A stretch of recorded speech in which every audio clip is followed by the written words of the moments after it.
ମୁଁ ପ୍ରଥମେ ପ୍ରେସ୍ ବ୍ରିଫିଂକୁ ଆପଣମାନଙ୍କୁ ସମସ୍ତଙ୍କୁ ସ୍ୱାଗତ କରୁଛି।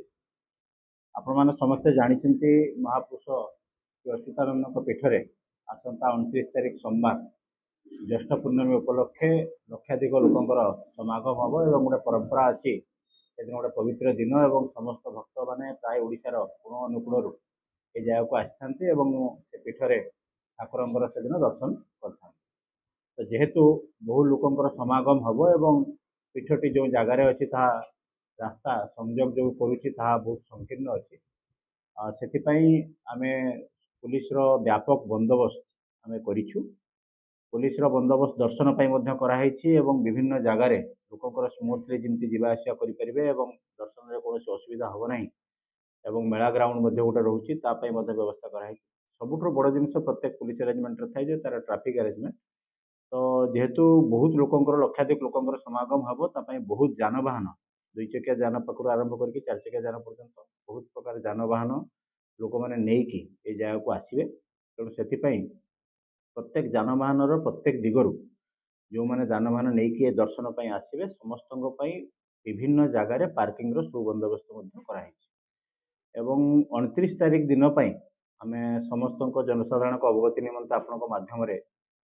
ଜଣାଇ ଦେବା ପାଇଁ ଚାହୁଁଛୁ ଏବଂ ସମସ୍ତଙ୍କୁ ମଧ୍ୟ ଗୋଟେ ଦିନ ପାଇଁ ଆମେ ଅନୁରୋଧ କରୁଛୁ କିଛି ଟ୍ରାଫିକ୍ର ଆମେ ରେଗୁଲେସନ୍ ବା କଟକଣା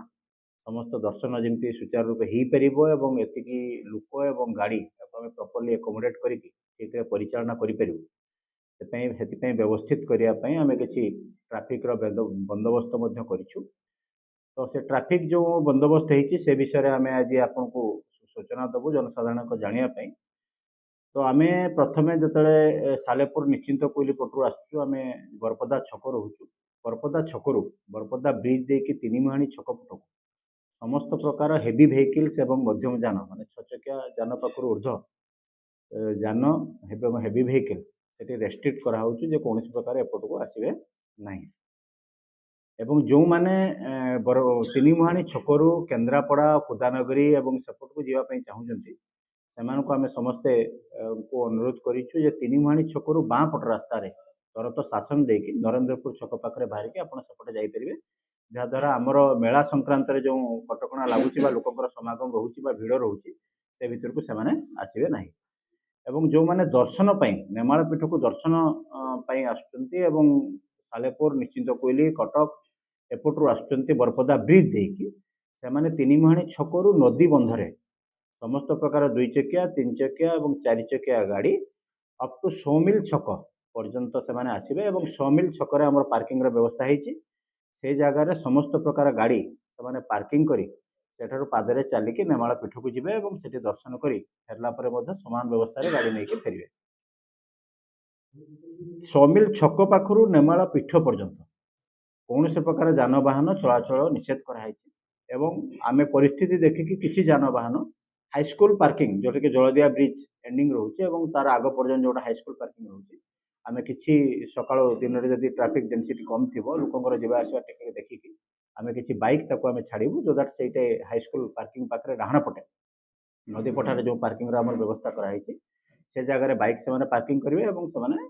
ଚାଲିକି ନେମାଳ ପୀଠକୁ ସେଠାରୁ ଯିବେ। ସେମିତି ଆପଣଙ୍କର ଜଳଦିଆ ବ୍ରିଜ୍ ଯେଉଁ ରହିଲା ଜଳଦିଆ ବ୍ରିଜ୍ର ଅପର ପାର୍ଶ୍ୱରେ ଯେମିତି କିଶନ ନଗର ପଟୁ ଯେଉଁମାନେ ଲୋକମାନେ ଆସିବେ ଦର୍ଶନ କରିବା ପାଇଁ ସେମାନଙ୍କ ପାଇଁ ଆମେ ବ୍ୟବସ୍ଥା କରିଛୁ। କିଶନ ନଗର ପଟରୁ ଯେଉଁମାନେ ଆସୁଛନ୍ତି ସେମାନେ ବ୍ରିଜ୍ର ସେପଟରେ ଗୋଟେ ପାର୍କିଂର ବ୍ୟବସ୍ଥା କରାହେଇଛି। ସେ ପାର୍କିଂରେ ସମସ୍ତ ପ୍ରକାର ଯାନ ସେମାନେ ରଖି ବ୍ରିଜ୍ରେ ଚାଲିକି ଆସି ନେମାଳ ପୀଠକୁ ଯିବେ। ଜଳଦିଆ ବ୍ରିଜ୍ ଉପରେ କୌଣସି ପ୍ରକାର ଯାନବାହନ ଏପଟରୁ କି ସେପଟରୁ ଦୁଇ ପଟରୁ ମଧ୍ୟ ତାକୁ ରେଷ୍ଟ୍ରିକ୍ଟ କରାହେଇଛି ବା ନିଷେଧ କରାହେଇଛି। କୌଣସି ପ୍ରକାର ଯାନବାହନ ତା ଉପରେ ଛଡ଼ାଯିବ ନାହିଁ। ଲୋକଙ୍କର ସୁରକ୍ଷା ଦୃଷ୍ଟିରୁ ଯେହେତୁ ସେ ବ୍ରିଜ୍ଟା ପୁରା ପେକ୍ ହେଇଯାଏ ଏବଂ ଲୋକ ଚାଲିକି ଯିବା ଆସିବା କରନ୍ତି ତା ଭିତରେ କୌଣସି ପ୍ରକାର ଯାନବାହନ ନିଷେଧ କରାହେଇଛି।